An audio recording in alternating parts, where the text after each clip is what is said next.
దేవిక గారు చూసారు కదా నమస్తే. నమస్తే. నిన్నటి అంటే ఇప్పుడు ఖబర్ ఖుదేంగే అన్న లేదా నార్త్ ఈస్ట్ को भारत से कट कर सकते అన్న असोम को काटना हमारी जिम्मेदारी है అంట. మళ్ళీ వైరల్ అవుతున్నాయి అప్పుడు అతను అన్నవి. అంటే బెయిల్ రాకుండా కూడా జైల్లో ఉన్న పరిస్థితి ఏంటంటే असोम और इंडिया कट के अलग हो जाए है, रास्ता बंद करो. చికెన్ నెక్ కూడా మెన్షన్ చేస్తూ చికెన్ నెక్ ముసల్మానం కా హే ఇలాంటి నినాదాలు ఇచ్చి అడ్డగా దొరికిపోయి సాక్ష్యాలుగా ఉన్నాయి ఇవన్నీ కూడా. ఇంకోటి 5గురికి బెయిల్ ఏదో చిన్న పిల్లడు ఏదో అజ్ఞానంతో ఇన్ని సంవత్సరాలు జైల్లో పెడతారా? నిజంగా ఉన్న వాళ్ళు ఎవరు లేరు. పిల్లలేంటి అనకూడదు. అంటే వీళ్ళని డిఫెండ్ చేసేవాళ్ళు ఏంటంటే ఏదో చిన్న పిల్లలు ఏదో నిజంగా వాళ్ళు ఏమైనా కట్ చేశారా చికెన్ నెక్ ఏదో ఆవేశంలో అన్నారు, ఇట్లా డిఫెండ్ చేస్తున్నారు. చిన్న పిల్లలు కాదు వాళ్ళందరూ కూడా చిన్న పిల్లలు. తుక్కుడే భారత్ తుక్కుడే కరేంగే అన్నప్పుడు కాదు 2016లో తుక్కుడే కరేంగే అన్నప్పుడు కూడా వాళ్ళ మీద దేశద్రోహం కేసు పెడితే వీళ్ళ మీద దేశద్రోహం కేసు పెడతారా? ఏదో చిన్న పిల్లలు ఏదో ఇట్లా అని కొద్దిమంది జర్నలిస్టులే అంటే నేషనల్ మీడియాలో ఉన్న పెద్ద పెద్ద జర్నలిస్టులే చిన్న పిల్లలు తప్పే ఉంది దానిలో. సరే ఏదో అన్నారా, నిజంగా వాళ్ళు ముక్కలు చేస్తారా? మహాముదుర్లు చిన్న పిల్లలు కాదు, మహాముదుర్లు ఫ్రీ ఎడ్యుకేషన్, ఫ్రీ ఫుడ్ వస్తుంది, ఫ్రీ ఫ్రెండ్షిప్, ఫ్రీ ఏమంటారు వేడుకలు, ఫ్రీ ఏమంటారు కాండోమ్స్ కూడా దొరుకుతున్నాయి. విచ్చలవిడిగా కాండోమ్స్ కూడా దొరుకుతున్నాయి జేఎన్యూ ప్రాంగణంలో. గోడలన్నీ రాతలతో నిండిపోతున్నాయి. పిల్లనేం కాదు మహాముదుర్లు. ఇందాక సాయి గారు అన్నారు కమ్యూనిస్టు కార్యాలయంలో తేలుతారంటే వాళ్ళ దుకాణం బంద్ అయిపోతుంది. ఇప్పుడు కమ్యూనిస్టు కార్యాలయాన్ని దాటి కన్హయ్య కుమార్ ను చూసినా మనం ఎక్కడికి పోయిండు, మొదలయ్యేది అక్కడ, చివరంతం ఎక్కడ ఉంటుంది? మళ్ళీ కాంగ్రెసా, డీప్ స్టేటా, జార్జ్ సోరెసా, ఇప్పుడు న్యూయార్క్. ఆఫ్టర్ ఆల్ మేయర్, అలాంటి మేయర్లు ఎంతమంది లేరు భరత్ గారు మన భారతదేశంలో. న్యూయార్క్ అనేది ఒక చిన్న సిటీ అమెరికాలో. ఆఫ్టర్ ఆల్ ఒక మేయర్ 2-3 రోజుల ముందు వెళ్లి ఒక ఉగ్రవాది, అంటే మనం టెక్నికల్ గా సరే కోర్టు నిందితులే అనుకుందాం గానీ నిందితుడు తల్లిదండ్రులు వెళ్లి న్యూయార్క్ మేయర్ ని కలిసి మేయర్ స్వయంగా లెటర్ రాశాడంటే ఏంటి? ఇక్కడ కోర్టులను ప్రభావితం చేయాలనుకుంటున్నారా వాళ్ళు? లేదంటే ఇక్కడ న్యాయ వ్యవస్థను బెదిరించాలనుకున్నారా? జడ్జిలను భయపెట్టాలనుకుంటున్నాడా? అసలు ఏమిటి సంబంధం న్యూయార్క్ కి, న్యూయార్క్ మేయర్ కి భారత్ ఒక అంతర్గత వ్యవహారం ఇది. ఢిల్లీలో భరత్ గారు మీరు చాలా ఏళ్ల పాటు ఢిల్లీలో చేశారు. నేను ఆ టైంలో అయితే ఢిల్లీ అల్లర్ల సమయంలో నేను ఢిల్లీలో ఉన్నాను. ఇందాక ప్రస్తావన వచ్చింది యూఏపీఏ కింద అరెస్ట్ అయిన వాళ్ళు. సాధ్వి ప్రజ్ఞాన్ మీరు చూసారు, నేను దగ్గరుండి చూసా పార్లమెంట్ లో.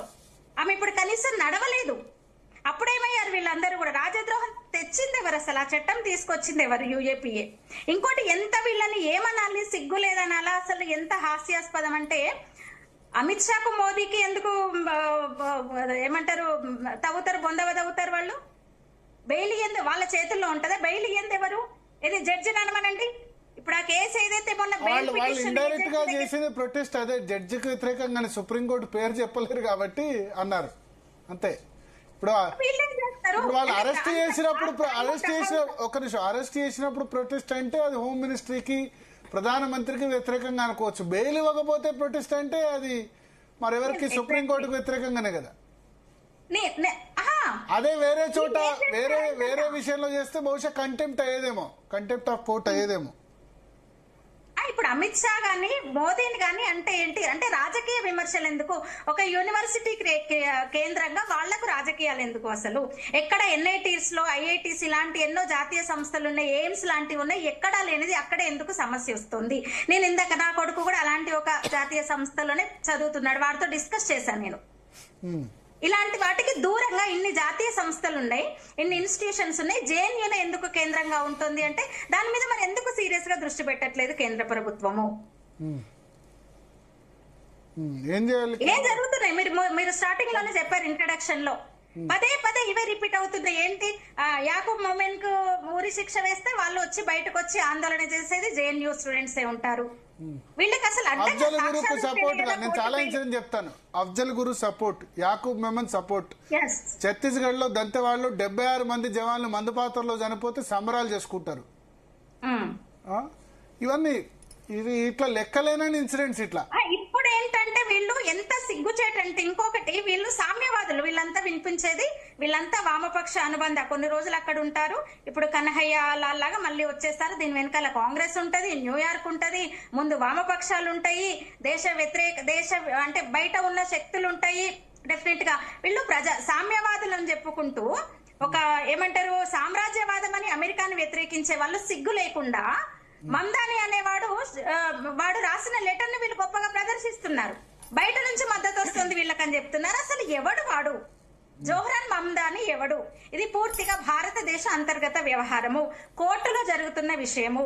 బెయిల్ నిరాకరించింది అంటే ఇంకా బెయిల్ పిటిషన్ మీద విచారణ వస్తుంది, నిర్ణయం జరుగుతుంది అన్న టైంలో 3-4 రోజుల ముందెళ్ళి అమెరికా వెళ్ళి వాడెవరినో వీళ్ళు గడవడం ఏంటి, వాడు వీడికి లెటర్ ఇవ్వడం ఏంటి, వీడు తీసుకోవడం ఏంటి, వీళ్ళు రచ్చ చేయడం ఏంటి, బెయిల్ ఎట్లా ఇస్తారు? హత్య మాత్రమే కాదు, ఇది మాత్రం అసలు రాజద్రోహం అంటే ఇదే. రెచ్చగొట్టేలా వ్యాఖ్యలు చేశారు, భారత్ను ముక్కలు చేద్దామని అడ్డంగా దొరికిపోయారు. ఆధార సహితంగా కోర్టు దగ్గర ఉంది కాబట్టి కోర్టు ఆ వ్యాఖ్యలు చేసింది. ఖచ్చితంగా ఇది రాజద్రోహము, దేశద్రోహమే అని చెప్పినప్పుడు వీళ్ళు పిల్లలు ఎట్లా అవుతారు భరత్ గారు? పిల్లలు కాదు, ముదుర్లు, పిహెచ్డీలు, పీజీలు చేసి అడ్డంగా అంటే ప్రజలు కడుతున్న పన్నులతో బతుకుతున్నారు వాళ్ళందరూ కూడా. జేఎన్యూలో ఎవరితో బతుకుతున్నారు వాళ్ళు? ఎవరి పైసలతో బతుకుతున్నారు? ఫ్రీగా తిని కోర్సుల పేరుతో డబుల్ పీజీలు, ట్రిపుల్ పీజీలు చేస్తూ పిహెచ్డీల పేరుతో 40-45 ఏళ్ళు వచ్చే వరకు కూడా బయటకు వచ్చి ఉద్యోగం చేసుకునే ఇప్పుడు ఈ బ్యాచ్ అంతా మనం గమనిస్తే 4 ఏళ్లుగా కూడా ఢిల్లీ అల్లర్ల నుంచే చూస్తే మొత్తం వాళ్లే ఉంటారు. మీరు గమనించండి, ఆందోళన చేస్తున్న వాళ్ళు 5 ఏళ్ల క్రితం వాళ్ళే పెట్టాలా? ఇటువంటి యూనివర్సిటీలో కట్ ఆఫ్ ఏమైనా పెట్టాలా? 30 years దాటితే ఇక మీరు యూనివర్సిటీలో ఉండొద్దని పెట్టాలి. ఎక్కడైనా పెట్టాల్సిందే. జేఎన్యూకు ఖచ్చితంగా పని చేయాలి.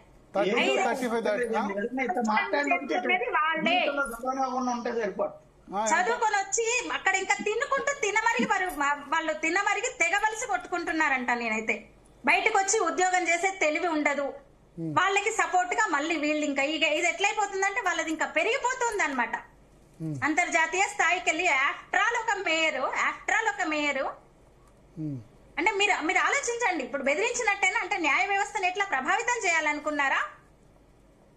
అక్కడ నుంచి లెటర్ తీసుకొచ్చి సొంత చేతి రాతతో రాసిన ఒక లెటర్ తీసుకొచ్చి ప్రదర్శించడం ద్వారా సోషల్ మీడియాలో పోస్ట్ చేసి జోహ్రాన్ మమ్దాని మద్దతు మాకుంది, న్యూయార్క్ మేయర్ మద్దతు మాకుంది అంటే ఏంటి అసలు? సరిగ్గా 3-4 రోజులకు ముందు బెయిల్ పిటిషన్ ఇంకా విచారణకు వస్తుందనగా, బెంచ్ మీదకి వెళ్తుందనగా 3-4 రోజులకు ముందు అంటే ఈ కుట్ర ఇది ఆగేది కాదు, ఎప్పుడు ఆగేది కాదు.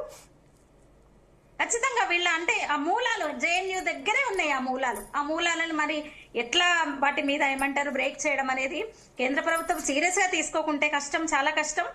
వాడు అన్నాడు మమ్దాని అనేవాడు ఢిల్లీ వరకు అన్నట్టున్నాడు కదా, న్యూయార్క్ నుంచి ఢిల్లీ వరకు, ఢిల్లీ వరకు వస్తామన్నాడు తను బాధ్యత తీసుకునే ముందే. అంటే ఈ శక్తులన్నీ ఏకమైపోతున్నాయి. ఇప్పుడు అసోమును విడదీస్తా అంటారు, నెక్స్ట్ నార్త్ కూడా చేస్తారు. అందువల్ల ఈ ప్రతిపక్షాలు ముఖ్యంగా కాంగ్రెస్ హస్తం కూడా ఉంది అనేది ఒకటి. కమ్యూనిస్టులు అంటే చెప్పిన కదా వాళ్ళ దుకాణం బంద్ అవుతున్న పరిస్థితుల్లో వీళ్ళందరూ మళ్ళీ శక్తులందరూ ఒకటైపోతున్నారు. ఇక ఇప్పుడు వెస్ట్ బెంగాల్ ఎలక్షన్స్ ఉన్నాయి నెక్స్ట్. నిజంగా ఈ దేశానికి కీలకం. మొన్న అన్నారు ఎవరు, మన బిఎల్ సంతోషి అన్నారు, బంగ్లాదేశ్ ను కాపాడుకుంటేనే భారతదేశాన్ని కాపాడుకుంటామని.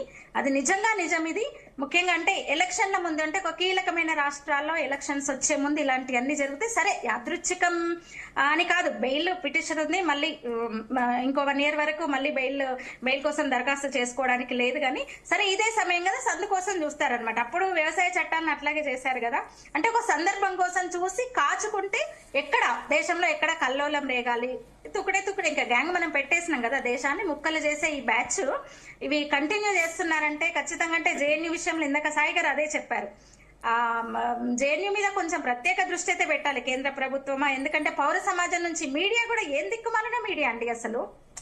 వైర్ లో ఇంటర్వ్యూ మాట్లాడుతూ నా కొడుకు భగత్ సింగ్ అంటాడు. ఉగ్రవాది అనొచ్చు మనం వాళ్ళను, ఉగ్రవాదులు అనొచ్చు. వాళ్ళు రాజద్రోహం కింద, దేశద్రోహం కింద అరెస్ట్ అయ్యారు. కోర్టు కూడా చెప్తోంది ఖచ్చితంగా మీరు చేసింది దేశద్రోహమే అని చెప్తున్నప్పుడు మనం అనడంలో ఎందుకు అభ్యంతరం? నాకైతే అభ్యంతరం లేదు. కానీ భగత్ సింగ్ లాంటోడు నా కొడుకు అంటున్నాడు ఇంటర్వ్యూ ఇస్తూ, ది వైర్ అనే ఒక పత్రికకి ఇంటర్వ్యూ ఇస్తూ. నా కొడుకు భగత్ సింగ్ అంటే ఏంటి? భగత్ సింగ్ తో ఎట్లా పోలు? దేశాన్ని ముక్కలు చేయాలనుకున్నాడా భగత్ సింగ్? ఆ పోలికేంటి అసలు? ఒక స్వతంత్ర వాక్ స్వాతంత్ర హక్కు ఇట్లా ఇట్లా దుర్వినియోగం అవుతుంది. ఏం వాక్ స్వతంత్రం అసలు చాలా దారుణంగా ఉన్నాయి. భగత్ సింగ్ తో పోల్చడము, న్యూయార్క్ జోక్యం ఏంటి, అసలు ఏం జరుగుతోంది, నిజంగా ఆందోళనకరంగా ఉంది పరిస్థితి. నిజంగా అంటారు, నేనైతే బాస్టర్స్ ఎదవలైతే వాళ్ళని ఒక్కొక్కరిని మరి ఎందుకింత అంటే బీజేపీ ఇప్పుడు 10 ఏళ్ల నుంచి 11 ఏళ్ళు 12 ఏళ్ళు అవుతున్నాయి, ఎందుకంత ఉదాసీనంగా ఉంటుందో నిజంగా అందరి నుంచి వస్తున్న ప్రశ్న అయితే అదే. నిజంగా ఏ యూనివర్సిటీలో ఇంత లేదండి, ఇంత ఐఐటీస్ ఉన్నాయి, ఎన్ఐటీస్ ఉన్నాయి, ఎక్కడ అలాంటి అసలు విద్యార్థులు చదువుకోవడము అంత అంత ప్రాపర్ గా వాళ్ళ పని వాళ్ళు చేసుకుంటున్నారు. కేవలం జేఎన్యూ కేంద్రంగానే జవహర్లాల్ నెహ్రూ కేంద్రం, మన తొలి ప్రధాని నెహ్రూ పేరు మీద ఉన్న యూనివర్సిటీ మరి ఎందుకు అట్లా అయిపోయింది, ఎందుకు దాన్ని ఎన్ని ఒక్కొక్కటి క్రమక్రమంగా చేసుకుంటూ వస్తున్నారు, జేఎన్యూ విషయంలో ఎందుకు ఉదాసీనంగా వ్యవహరిస్తున్నారో అర్థం కావట్లేదు. ఆ పిల్లలు అక్కడ మాత్రమే ఎందుకు అట్లా తయారవుతున్నారంటే అర్థం కాకపోవడం ఏముండదు, అన్ని మనం ఇప్పుడు మాట్లాడుకోలేం. కానీ దేశంలో ఉన్న అటువంటి భావజాలం ఉన్న పిల్లలందరూ కూడా మాకు సెంట్రల్ అదే, మాకు రాజధాని అదే అని అనుకుంటారేమో. ఎస్, మొన్న ఎక్కడో చూసా, తల్లి కూతుళ్ళు ఇద్దరు యూనివర్సిటీలో చదువుకుంటున్నారంట. తల్లి కూతుళ్ళు ఇద్దరు యూనివర్సిటీ స్టూడెంట్స్. వాళ్ళని పిల్లలని ఎట్లా అంటాం మనం చెప్పండి, పిల్లల వాళ్ళు ముదుర్లు. యమునా పటేకర్ మీరు కూడా స్టూడెంట్, అప్పుడు యూత్ పార్లమెంట్ ఇవన్నిట్లో పాల్గొన్నారు.